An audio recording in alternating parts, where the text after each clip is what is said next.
5 dicas para uma vida no poder de Deus. Atos 3, 1, 8. Primeiro, o cristão deve viver em unidade.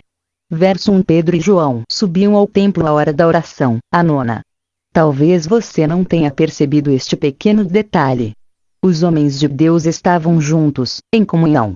O crente não deve andar sozinho, viver solitário.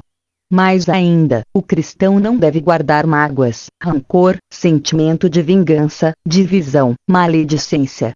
Siga o exemplo de Pedro e João. Segundo, o cristão vive de oração. Verso 1. Pedro e João subiam ao templo à hora da oração, a nona.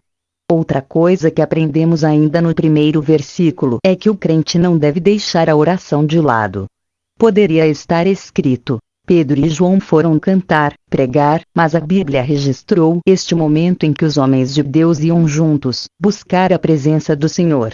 Eu te pergunto, como está sua comunhão com Deus? Terceiro, o cristão é observado pelo mundo. Verso 3. Ora, vendo ele a Pedro e João, que iam entrando no templo, pediu que lhe dessem uma esmola. Aqui aprendemos duas lições importantes. A. O mundo te observa. Observam seus atos, suas palavras, seus caminhos. O mendigo observava o caminhar de Pedro e João. Devemos ter testemunhos dignos de crentes em Jesus. B. O mundo espera algo de nós. Aprendi uma vez que devemos honrar a todos aqueles que nos pedem algo, porque se nos pedem é porque acreditam que temos capacidade de suprir a sua necessidade de alguma forma. Eu te pergunto, qual o teu valor para o mundo? Você tem superado as expectativas? O que você tem feito como mordomo de Cristo nesta terra? Quarto, o cristão tem autoridade. Verso 4. E Pedro, com João, fitando os olhos nele, disse: Olha para nós. Pedro disse: Por favor, olha para mim. Ou disse: Quando tiver um tempinho, olha para mim. Não. Ele tinha a autoridade do Espírito Santo. Muitas vezes fracassamos em nossos projetos porque não entendemos a autoridade de Deus. Uma vez eu vi mais de 200 baratas correndo na minha direção. As mulheres ao meu lado correram.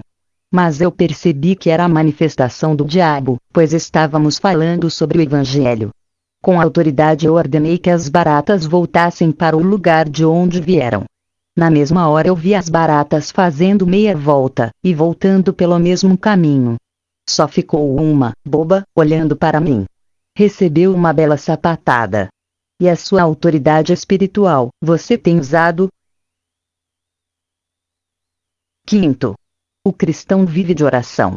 Verso 6. Disse-lhe Pedro: Não tenho prata nem ouro, mas o que tenho, isso te dou. Em nome de Jesus Cristo, o Nazareno, anda.